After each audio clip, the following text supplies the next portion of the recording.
Welcome to the Who, What, Why podcast. I'm your host, Jeff Schechtman. Churchill said of Russia that it was a riddle wrapped in a mystery inside of an enigma.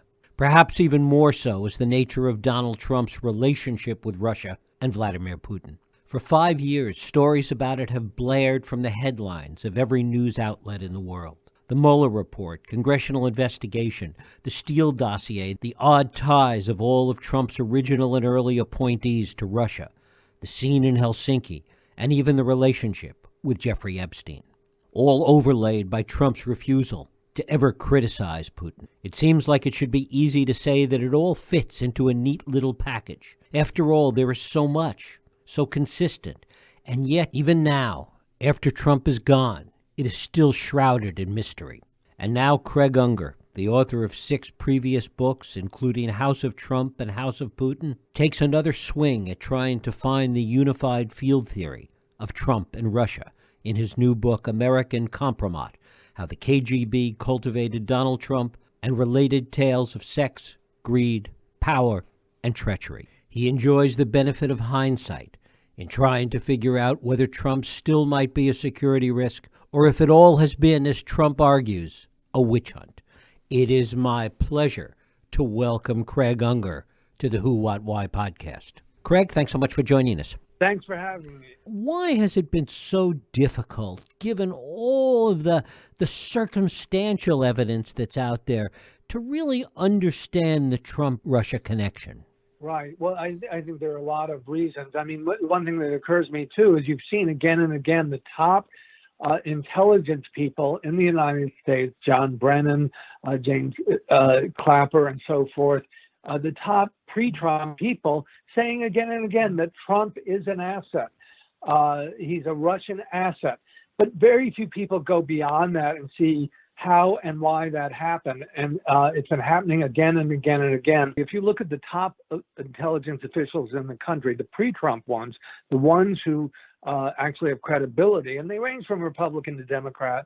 It's not an ideological thing, but from John Brennan to James Clapper and Dan Coats, they've said again and again that Trump is a Russian asset. Yet no one has really explored what does that mean, how did it begin, and what was the sequence of events. And what I try to do is write a detailed narrative about how and why that happened, going back to the beginning. And it's fascinating to me. And for the first time here, at least, I have interviewed key people in the KGB. I mean, who would be more knowledgeable about recruiting Donald Trump than KGB agents? And I think that's what I bring to the picture that has never been there before. How far back do we have to go to get to the beginning of this relationship? Well, at least 40 years. And I think there may have been stuff going on in the 70s because Trump's first wife, Ivana, was Czech, and you had the Czech STB, that's their secret service, who was allied with the KGB. And they clearly were having an eye on Trump through his Czech father-in-law. But for me, the real story begins in 1980. And at the time, Trump had just finished his first major success as a real estate developer. It was the Grand Hyatt Hotel in New York next to Grand Central Station. And when it was finished, like any hotel, it needed television sets. And it's kind of unusual when you think about it. Hyatt is very much a blue chip franchise operation. But with Trump there, where did they go to buy their TV sets? They went to a little store in Lower Fifth Avenue near the Flatiron Building, where they bought hundreds of TV sets from a former Soviet emigre. And what I found out for the first time is that the Soviet emigre had ties to the KGB, and he was designated to be what is known as a spotter agent.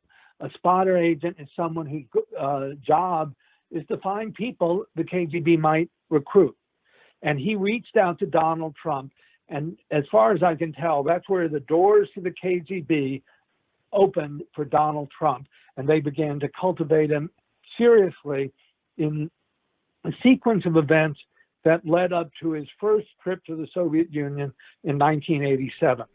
What did they see in him, in your view, back in 1980? I mean, here was a guy that was essentially a real estate developer from Queens. What did the KGB envision? Well, I asked that question of Yuri Shvets, who was a major in the KGB at the time, and he started laughing. He said he was the perfect target to recruit. He was vain. He was narcissistic. He had a low IQ. He was exactly what you want to recruit, and all you have to do is flatter him. And it's really fascinating because during those years in the mid 80s, Trump was very much a playboy. He admired Hugh Hefner. He became friends with Jeffrey Epstein in 1987. They went to parties where they had 28 girls and 2 guys. You can just imagine what is going on. But during the same period, Trump is reaching out to the Washington Post, to the New York Times, to journalists all over, saying that he's brilliant on foreign policy and on nuclear weapons, and that he should be negotiating the strategic arms limitation talks with Russia. So he puts himself forward to that time. And as Yuri Shvets told me, the KGB agent told me, he said, look, this is when you go to the guy and you say, look, you are so brilliant with your unorthodox foreign policy. You should be run for president. You should put all these ideas out there. And that's exactly what we see happening. We see Trump being invited to the Soviet Union. And we know now, and I have sources telling me this, that it was initiated by the KGB. It was monitored by the KGB.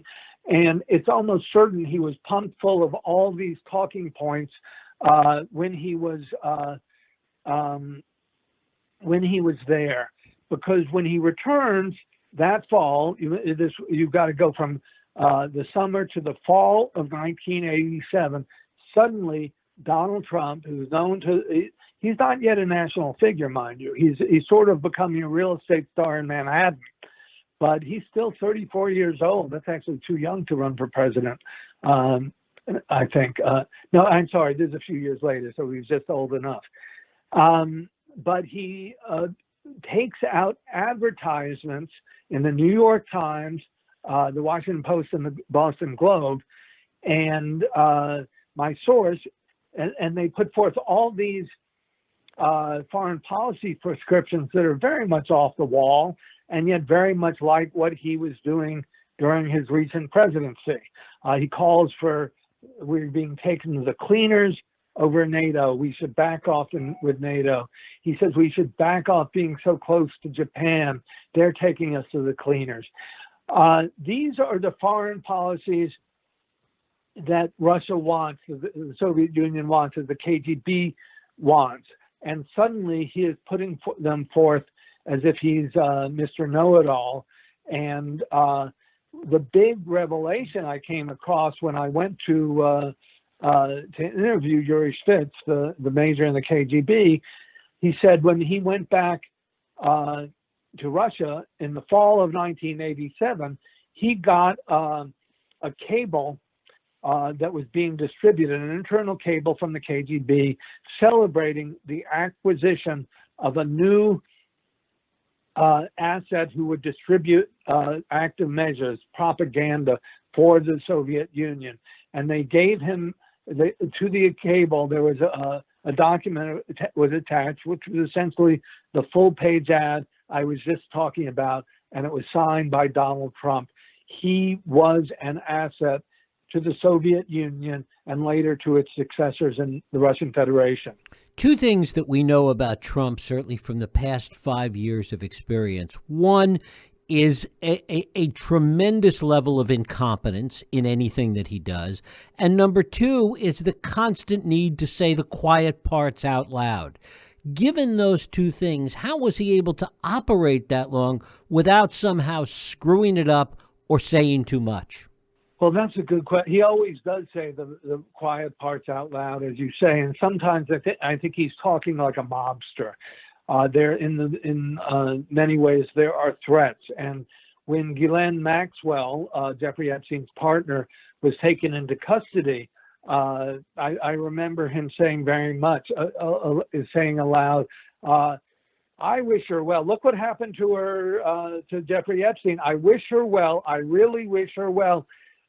Look, Epstein was killed. I wish her well. And it's an implicit threat in a way. He's saying the opposite of what he means. On paper, it looks rather innocent.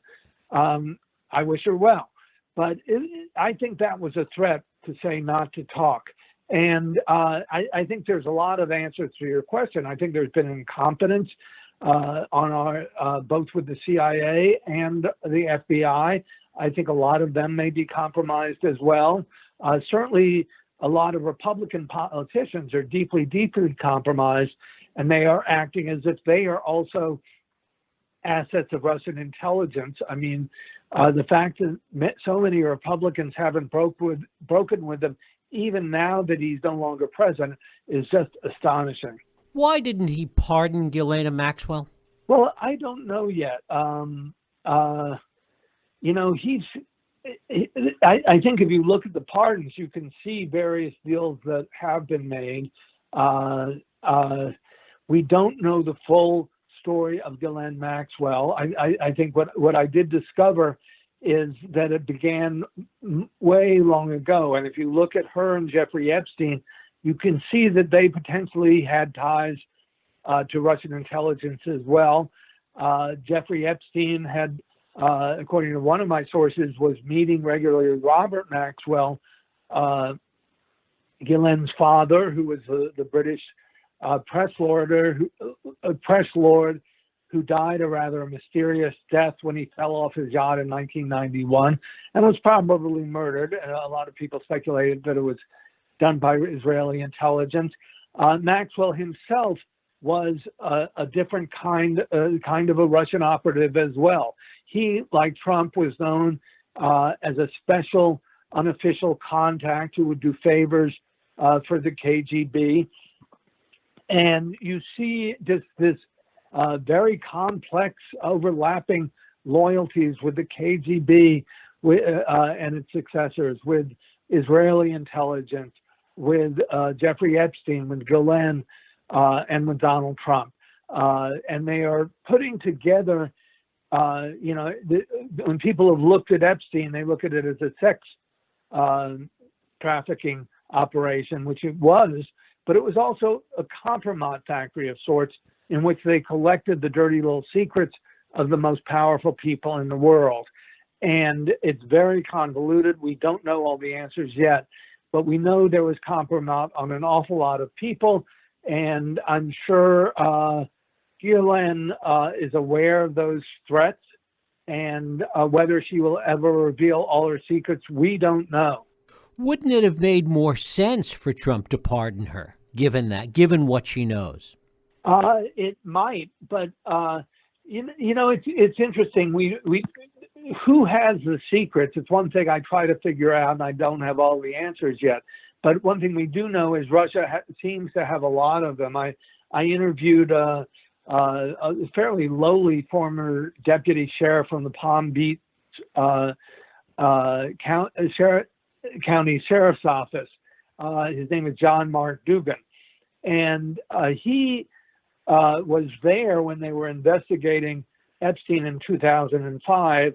And one of the investigative 478 DVDs, he told me, that are apparently sex tapes, recordings of sexual activities that took place in the Epstein operation. And John Mark Dugan fled illegally. I mean, he got out of the country to Canada, then took a flight to Moscow. So I tracked him down in Moscow, and he told me he had this vault of DVDs. I saw one of them. He showed one of them to me, but that you have to wonder about how this treasure trove of compromise. These are sexual activities of a lot of rich and powerful people. We know the names on Jeffrey Epstein's contact list, but we don't know exactly who was taped having sexual activities. And it's just astonishing how powerful that treasure trove might be. What do we think that the CIA and the FBI know about all of this?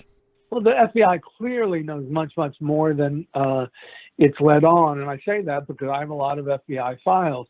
And I have FBI files on Russian mafia figures. And you can see their links. I mean, can the FBI Google for, if you just Google the figures and you try to figure out who lived in Trump Tower, in a matter of an hour or so, you can come up. I found 13 figures in the Russian mafia who lived in one or owned property in one of the Trump organization's properties. That's a lot of people. I don't know how many Russian mafia people live in your world, but I don't think there are any in my building here in Brooklyn. So I believe those are not coincidences. And what you see is massive money laundering. You see Russian figures who were in a company called Bayrock that was located in Trump Tower, that made deals with Donald Trump, that developed buildings with his name on it, that he franchised his name to them, and they bailed him out after he went belly up in Atlantic City. So that happened again and again. He's deeply indebted to Russia. Maybe he didn't go after Ghislaine, for example, because she is compromised on him and can have it released. I did discover that at least one person who was close to Epstein told me that Epstein showed him a photo of Donald Trump with some halfway new young girls. I think they were not, I don't know their ages, if they were girls or women, but they were not fully dressed. They were on their knees next to Donald Trump, and there was a rather embarrassing stain on his trousers in a location that was highly suggestive. So it's quite possible Epstein and Maxwell had compromised on Donald Trump. Maybe he's afraid she will release it. That's why he hasn't pardoned her. Is there a difference or any kind of distinction between the money part of this, the money laundering part, and things that Trump may have been involved in for all these years, and compromises that may have been made with respect to national security? Well, it's quite possible. I think there are all sorts of ways compromise infected Donald Trump. I mean, one just is sort of obvious on its face. If you look at all of Trump's conversations with Vladimir Putin, we have virtually no knowledge of them. We know that he tore up a translator's notes after one of them. We know that at one meeting he didn't allow an American translator, so the only translator was a Russian translator who has those notes.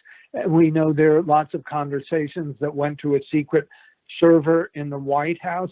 And we know, you can bet your bottom dollar or ruble, whatever it is, that Vladimir Putin does have those conversations. And they could be deeply, deeply incriminating, as we know from the Zelensky conversation, which did surface. So I think there's an awful lot more that hasn't been revealed there, and it can easily be used as compromise. Not to mention the obvious the possibilities of sexual compromise. There's no question Trump's room was bugged when he was in the Soviet Union and in Moscow. He wrote Vladimir Putin a letter in which he signed it, P.S. I'm looking forward to all the pretty girls in Moscow. I mean, that's very weird if you think about it. I don't know if you've ever written letters to Vladimir Putin. No, I don't think so. But it's an odd way to sign a letter to a head of state, don't you think?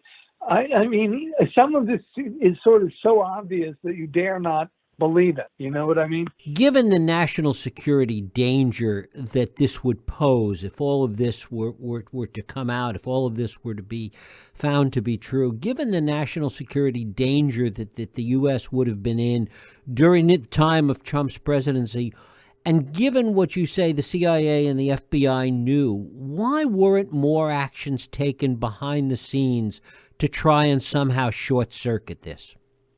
That's another book, and it's a good one. But one thing I do include in this is, I think it's back in 1973, Trump gave $1.3 million. Trump, who's unbelievably stingy and penurious when it comes to charities, he gave $1.3 million in 1973 dollars. That's what, $4 or $5 million by now, to a charity favored by James Kalmbach, who was head of the New York office of the FBI. Well, he made a point of cultivating. My point is that he made a very serious point of cultivating friends within the FBI. And he was known, a friend of mine, Jeff Stein, reported this, that Trump was known within the FBI as a back pocket source. That meant he was not officially an FBI contact, but he did favors for them. So you see certain parts of high-ranking officials in the FBI, certain parts of the Bureau, were on his side. They were close to Rudy Giuliani, who at that time was the United States attorney for the Southern District of New York, which means you have a very, very close working relationship with the FBI. So this was what I call it, the Giuliani wing of the FBI, and we all know about Giuliani's ties to Trump now. So that would have made it very hard and deeply political for honest FBI agents to go after Trump. And I suspect if we did a deep dive in that direction, you're going to find out some very unsettling material.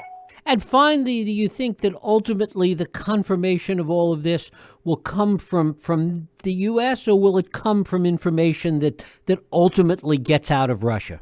That's a really tough call. I mean, one is, I think Putin is in a dicey situation. He's much weaker than he was, partly because he lost Trump as an asset, partly because the whole country in Russia is in an uproar now that Navalny has been in prison again.